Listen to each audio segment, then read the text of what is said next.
आप कहाँ थे तब? जी, मैं गाड़ी चलाता, मैं ड्राइवर हूँ। मुझे गाड़ी को सुबह टॉप नंबर चल रहा है, तो मुझे गाड़ी टायर जब पंचर हुआ तो मैं उठा तो टायर बनाने के लिए चला गया। छोटी ने मांगे 5 रुपये, मैंने 10 निकाल के दिए। छोटी यहाँ खेल रही, मैं उठा तो निकल गया। मैंने इफ्तियार भी रास्ते में किया। इनको बोला मैं इफ्तियार करके आऊँगा, नमाज़ पढ़ के आऊँगा,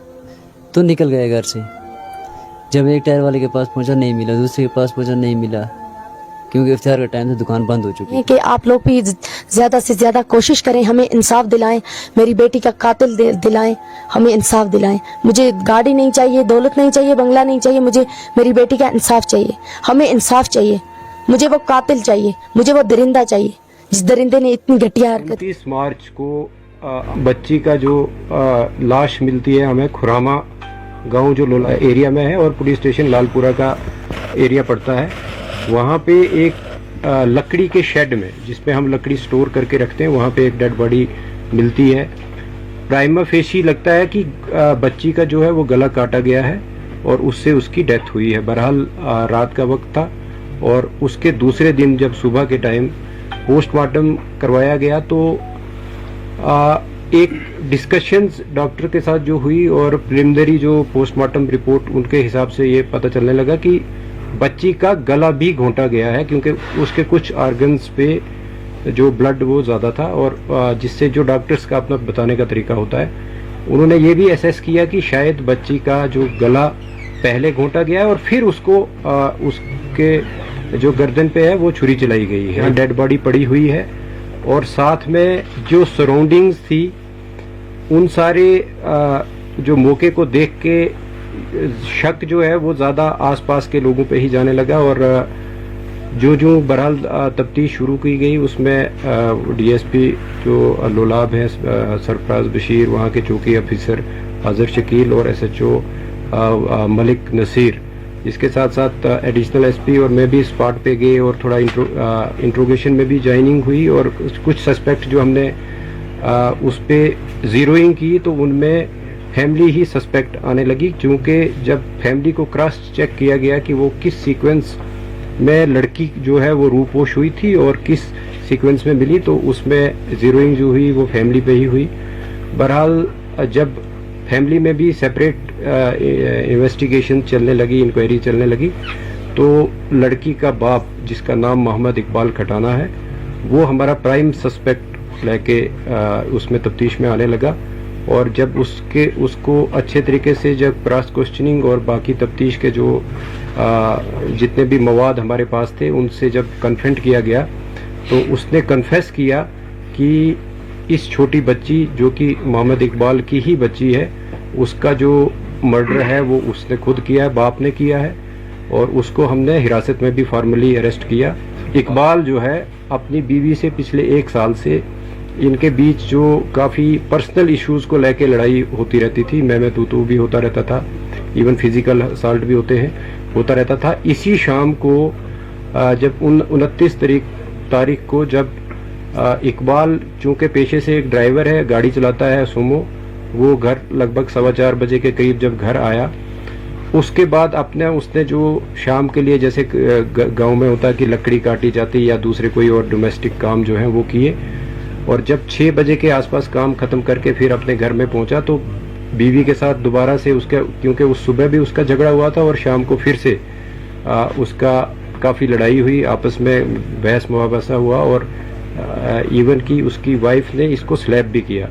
तो इसी बीच में वो जो एंगर जो है उसका, वो अनकंट्रोल्ड एंगर जो आया, उसने चाहा कि वो अपने आप को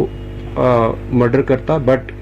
वो एक नाइफ लेके वहाँ से निकलने की उसने ये बहाना किया कि मैं अपने गाड़ी का जो टायर है वो पंचर हुआ है और उसको पंचर को मैं ठीक करवाऊंगा। तो वो वहाँ से अपने घर से निकलता है, जिसको जाते वक्त उसके ब्रदर शौकत जिनका नाम है, इसकी वाइफ, उसके चाचा, वो सारे लोग उसको देखते हैं, और उसका कजिन जो है वो देखते हैं कि वो घर से निकल रहा है और छोटी बच्ची उसके पीछे चल रही है। और वो इतने में बच्ची जो है उससे कुछ पैसे 5 रुपये मांगती है, तो वो उसको 10 रुपये देता है, बट वो पीछे नहीं देखता है और बच्ची उसको फॉलो करती है, जिसको काफ़ी और भी हमारे पास गवाह हैं जिन्होंने उसको बच्ची को फॉलो करते हुए देखा। और वो गाड़ी में ही बच्ची जो है इकबाल के साथ बैठ गई इसके बाद वो हार्डन की तरफ आया। इफ्तार के बाद रश भी कम हो जाता है, आजकल तरावी का वक्त होता है, और जो ही तरावी के लिए लोग निकल पड़े तो उसने ये सोचा कि लड़की मेरे साथ है, अगर मैंने भी अपने आप को ख़त्म करना है तो इसका क्या करूं। और वो जो आउट ऑफ रेज जो है वो पहले बच्ची का गला घोंटा, और बच्ची जो है उसकी डेथ जो है उसी में हो गई। और वो अपनी सोच को बदलते हुए सोचा कि बच्ची को मैं कैसे किसी जगह ऐसी जगह रखूं कि वो उसकी डेड बॉडी जो है वो मिल जाए और फिर मैं अपने आप को भी ख़त्म करूं। बट जब वो वहाँ पे डेड बॉडी को अपनी गोद में उठा के अपनी गाड़ी एक रोड के साइड पे लगाता है, और वो इस शेड पे जहाँ पे आखिर में डेड बॉडी मिली है वहाँ पे रखता है। वहाँ पे चूंकि इसने पहले ही अपने आप को ख़त्म करने के लिए एक चाकू जो है अपने घर से लिया था, और उससे फिर अपने इस जो जुर्म को वो दूसरा रुख देने के लिए, ताकि इसका शक जो है दूसरे लोगों पे भी जाए, और वहाँ पे शेड में जो है वो अब इस बच्ची की डेड बॉडी को रख के उसके बाद इसका गला काटता है। और जिस मिकदार में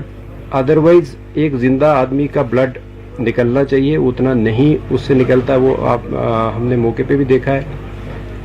उसके बाद ये चाकू को धो के और अपने पास रख के फिर जाके अपनी गाड़ी को लाके हिज़्ब मामूल जहाँ पे ये गाड़ी को रखता था वहाँ पे ही गाड़ी को दोबारा पार्क करके जब घर जाता है, उसके बाद ही घर वाले इसको पूछना शुरू होते हैं कि बच्ची आपके साथ गई थी और बच्ची कहाँ पे है। तो वो ये बहाना बोलता है कि बच्ची मेरे साथ नहीं थी। घर से वो थाना में पहुंचता है और वहाँ पे अपनी रिपोर्ट जो है वो दर्ज करवाता है कि मेरी बच्ची गायब है। लेकिन जिस बीच वो रिपोर्ट करने के लिए आ रहा होता है उसी बीच जब उसके घर वाले या दूसरे मोहल्ले वाले बच्ची को ढूंढ रहे होते हैं, मस्जिद से भी अनाउंसमेंट की जाती है और उसकी वाइफ को ये बच्ची इस शेड में स्पॉट होती है डेड हालात में। तो वहाँ से फिर बच्ची को बरामद कर, अभी तक की तफ्तीश में सिर्फ मोहम्मद इकबाल ही एक वाहिद सस्पेक्ट जो वाहिद मुलजिम जो है वो सामने उभर के आया, ट्रांसपायर हुआ है इन्वेस्टिगेशन में, और उसी को गिरफ्तार भी किया गया है।